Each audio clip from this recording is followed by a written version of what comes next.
Nos amis musulmans insistent qu'Allah est un Dieu unitaire. Unique en être et unique en personne. Cette unité est tellement essentielle pour les musulmans que la simple affirmation est apparemment suffisante pour établir une personne en tant que prophète. Bien sûr, il y a toutes sortes de problèmes avec l'affirmation selon laquelle l'islam est vraiment monothéiste. Mais laissons-les tous de côté pour l'instant. Concentrons-nous plutôt sur l'utilisation par Allah du pronom pluriel pour se désigner lui-même dans le Coran. Les musulmans ne pensent pas que cela pose un problème, mais ils ont tort, comme nous allons le voir. Examinons quelques exemples de ce que l'on appelle le pluriel de majesté dans le Coran. Sourate 2, verset 23. Si vous avez un doute sur ce que nous avons révélé à notre serviteur, tâchez donc de produire une sourate semblable et appelez vos témoins, les idoles, que vous adorez en dehors d'Allah, si vous êtes véridiques. Si vous avez un doute sur ce que nous avons révélé à notre serviteur. Ici, Allah se réfère à lui-même au pluriel, quand il affirme que personne ne peut écrire quelque chose d'aussi merveilleux qu'un chapitre du Coran. Sourate 2, verset 106.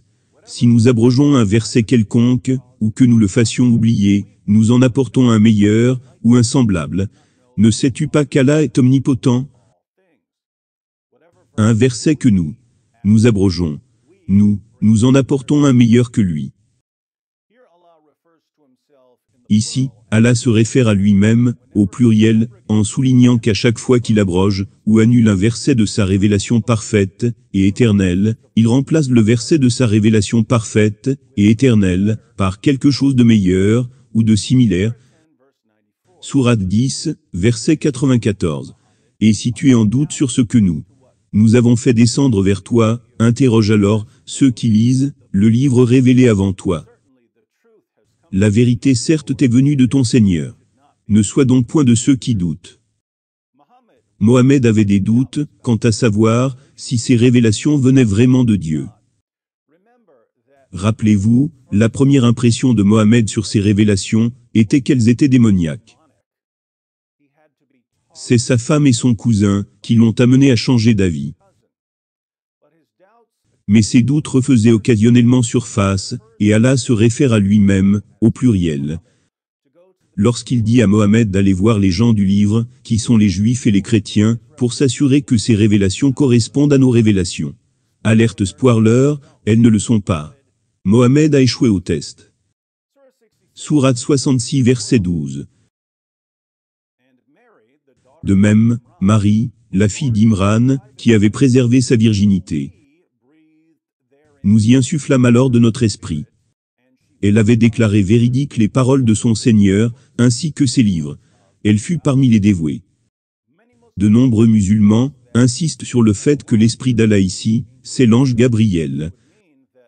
Ce qui signifierait qu'Allah se réfère lui-même au pluriel, lorsqu'il décrit l'insufflation de l'ange Gabriel, dans les parties intimes de Marie.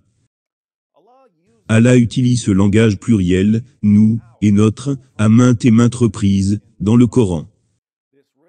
Cela soulève une question évidente, que les gens me posent régulièrement. Si Allah essaie tellement de convaincre ses auditeurs, et ses lecteurs, qu'il est une divinité unitarienne, pourquoi, au nom du bon sens, il se réfère à lui-même, en utilisant des pronoms pluriels, comme « nous » et « notre », et c'est là que les apologistes musulmans interviennent, pour sauver Allah de la confusion. Ils nous disent qu'Allah utilise le pluriel de majesté. Qu'est-ce que le pluriel de majesté? Le pluriel de majesté est l'utilisation de pronoms pluriels pour faire référence à un sujet ou à une personne singulière, afin d'affirmer la majesté et la grandeur du sujet ou de la personne. Mais gardez à l'esprit qu'Allah utilise le pluriel de majesté de toute éternité. Parce que le Coran est censé être la parole éternelle d'Allah. Ainsi, de toute éternité, Allah s'est référé à lui-même comme étant pluriel, même s'il ne l'est pas, afin de déclarer et de démontrer sa grande majesté. Mais remarquez l'hypothèse sous-jacente ici. L'hypothèse sous-jacente du pluriel de majesté est qu'il est plus grand et plus majestueux d'être pluriel. C'est plus grand et plus majestueux d'être un « nous » au lieu d'être un « je ». Néanmoins, le Coran affirme régulièrement, au moins en principe, que le monothéisme est supérieur au polythéisme. Que pouvons-nous conclure? Nous pouvons conclure que selon Allah lui-même, dans sa parole éternelle, la plus grande et la plus majestueuse des divinités serait une divinité monothéiste, et pourtant plurielle.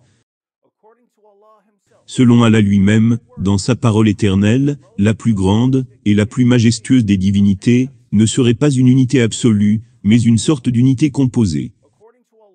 Selon Allah lui-même, dans sa parole éternelle, la plus grande et la plus majestueuse des divinités ne serait pas unitaire, mais, oserais-je le dire, trinitaire. Selon l'islam, le Dieu unitaire du Coran n'est tout simplement pas aussi grand ou majestueux que le Dieu trinitaire de la Bible. Je ne pourrais être plus que d'accord. Les musulmans et moi avons enfin quelque chose sur lequel nous pouvons être complètement d'accord. Le Dieu trinitaire de la Bible est plus grand et plus majestueux que le Dieu du Coran. Le Dieu de la Bible peut se désigner lui-même en utilisant le pronom pluriel et le penser vraiment.